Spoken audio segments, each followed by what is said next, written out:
नमस्कार, प्रीत biology YouTube channel पर आप सभी का स्वागत है। आज की वीडियो में हम जानेंगे डार्विनिज्म के बारे में। डार्विनिज्म जैसा कि नाम से समझ में आ रहा है कि हम लोग बात करने वाले हैं डार्विन के बारे में, चार्ल्स डार्विन के बारे में।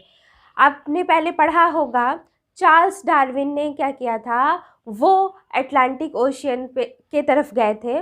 वहाँ के जो आइलैंड्स थे वहाँ पे वो गए, उन्होंने बहुत सारी स्पीसीज़ को देखा और उनमें जो वेरिएशन पाए जा रहे थे, स्पीसीज़ टू स्पीसीज़ में जो चीज़ें वेरी हो रही थी उनको उन्होंने नोटिस किया और सारी चीज़ों को स्टडी करने के बाद उन्होंने एक थ्योरी दी। ठीक है, बहुत सारे पॉइंट्स दिए और वो पॉइंट्स हमें क्या मदद करते हैं इवोल्यूशन के बारे में जानने का, वेरिएशन क्या होता है, स्पीसीज़ कैसे सर्वाइव करती हैं एनवायरनमेंट में, ये सारी चीज़ों के बारे में हमने उनकी थ्योरी के बारे में जाना। और उसको हम किसके अंडर में पढ़ते हैं, चार्ल्स डार्विनिज्म के अंडर में हम लोग पढ़ते हैं। ठीक है, तो उन्होंने क्या किया, पहले तो एक चीज़ आप सबसे पहले ये जान लीजिए कि उन्होंने जो इतनी सारी स्टडी की, ठीक है, उसके बाद उन्होंने एक बुक लिखी और उस बुक का नाम क्या था, द ओरिजिन ऑफ स्पीसीज़, जो कि पब्लिश हुई थी 1859 में हुई थी। ठीक है, इस बुक में उन्होंने बहुत अच्छे से स्पीसीज़ के बारे में लिखा हुआ है। उसके बाद उन्होंने जो चीज़ भी देखी उसको पॉइंट्स में उन्होंने बताया। सबसे पहली बात उन्होंने क्या बताई, normal reproduction by the members of species increases their number at a geometric rate. अगर हम स्पीसीज के नॉर्मल रिप्रोडक्शन को देखें, ठीक है, तो वो क्या होता है कि जियोमेट्रिक रेट से वो क्या होती हैं, बढ़ती जाती हैं। अब जियोमेट्रिक रेट का मतलब क्या हुआ, जियोमेट्रिक रेट का मतलब हुआ कि जब एक टाइम के साथ में, ठीक है, जब एक टाइम के साथ में कोई संख्या बढ़ती है, ठीक है, तो उसको हम बोलते हैं जियोमेट्रिक रेट बोलेंगे। ठीक है, तो उन्होंने ये बताया कि कोई भी स्पीसीज़ की जो, अगर वो नॉर्मल रिप्रोडक्शन की बात करें तो उस समय के साथ क्या होती हैं, बढ़ती जाती हैं।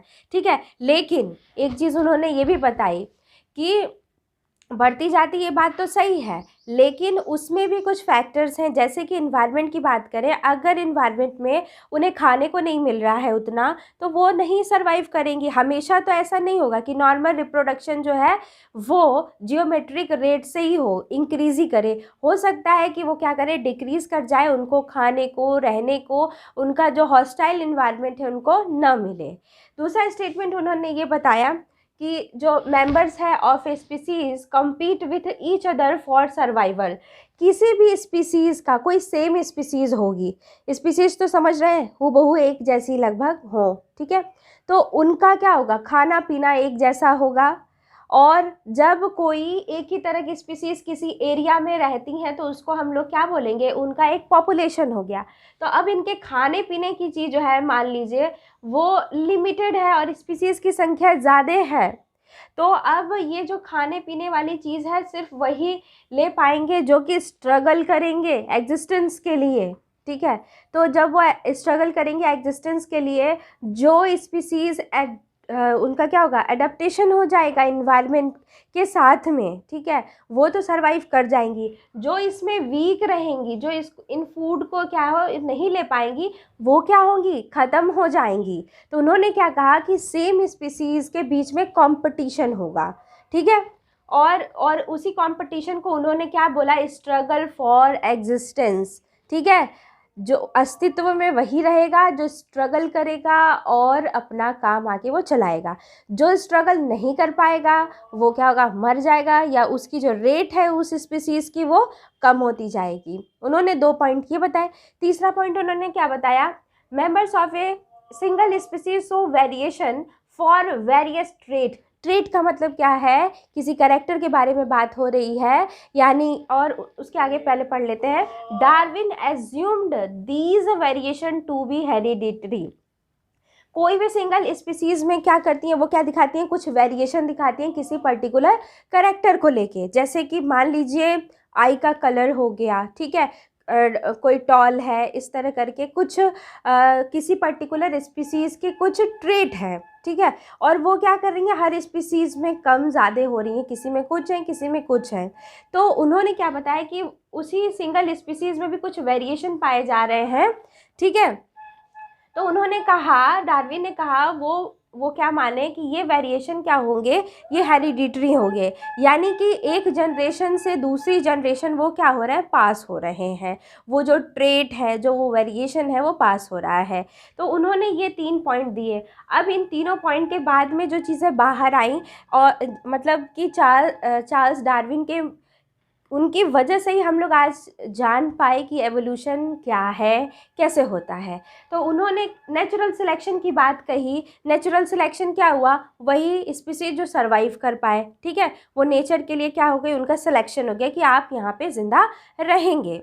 तो अब वो ज़िंदा रहेंगे तो ओवर टाइम क्या होगा, जैसे जैसे टाइम बीतेगा वो स्पीसीज़ क्या रहेंगी, ज़िंदा रहेंगी, और एक क्या होगा, इवोल्यूशन हो जाएगा, और जो कमज़ोर होंगी वो क्या होंगी, मर जाएंगी, ठीक है, कुछ समय के बाद में। पहले तो रेट उनका कम होगा, उसके बाद क्या होंगी, वो मर जाएंगी। क्यों मर जाती हैं, क्योंकि वो इन्वायरमेंट के साथ वो उनका एडेप्टेशन नहीं हो पाता है, जीन लेवल पे वैसे चेंजेस नहीं हो पाते हैं कि वो एडेप्ट कर पाए, ठीक है।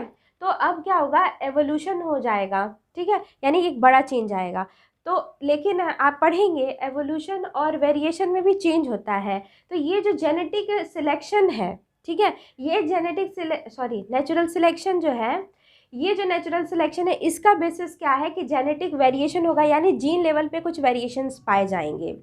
उन्हीं वेरिएशंस की वजह से वो एनवायरनमेंट में उनका अडेप्टेशन होगा, और जब वो अडेप्टेशन होगा तो इवॉल्व कर जाएंगे। इसीलिए आप देखे होंगे, चाहे वो डॉग हो, हॉर्स हो, एलिफेंट हो, आपको बहुत तरह के दिखेंगे।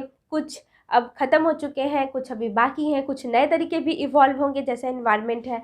तो उन्होंने ये कहा कि ये जो नेचुरल सिलेक्शन है वो जेनेटिक वेरिएशन पे डिपेंड करता है, और ये जो जेनेटिक वेरिएशन है ये 2 तरह के हो सकते हैं, या तो वो कॉन्टिन्यूअस हो या तो वो डिसकॉन्टिन्यूअस हो। कॉन्टिन्यूअस हो यानी कि वो समय के साथ बराबर क्या हो, उसमें चेंजेस आते रहें, वेरिएशन आते रहें, और बाद में इवोल्यूशन हो जाए। या फिर हो सकता है डिसकॉन्टिन्यूअस हो, थोड़ी देर के लिए हुआ, फिर रुक गया, फिर हुआ, रुक गया, इस तरह कंटिन्यूअस नहीं रहेगा, लेकिन फिर भी वो भी क्या करेगा, फर्दर इवोल्यूशन लाएगा। तो आप कह सकते हैं कि इवोल्यूशन के अंडर वेरिएशन आएगा, वेरिएशन छोटा छोटा वेरिएशन होगा तो एक इवोल्यूशन होगा। तो एक इवोल्यूशन एक बड़े टर्म को लेकर कहा जाता है। तो चार्ल्स डार्विन के इन पॉइंट्स की मदद से आज हम लोग इवोल्यूशन को जान पा रहे हैं, वेरिएशन को जान पा रहे हैं, स्टडी कर पा रहे हैं, ठीक है। तो मेरे ख्याल से इनकी जो थ्योरी है, इनकी जो स्टेटमेंट है, आपको बहुत अच्छे से समझ में आ गए होंगे। अगर आपको मेरी वीडियो पसंद आई, इसे लाइक ज़रूर कीजिएगा, शेयर ज़रूर कीजिएगा, और सब्सक्राइब ज़रूर कीजिएगा। इस वीडियो को पूरा सुनने के लिए आप सभी का बहुत बहुत धन्यवाद।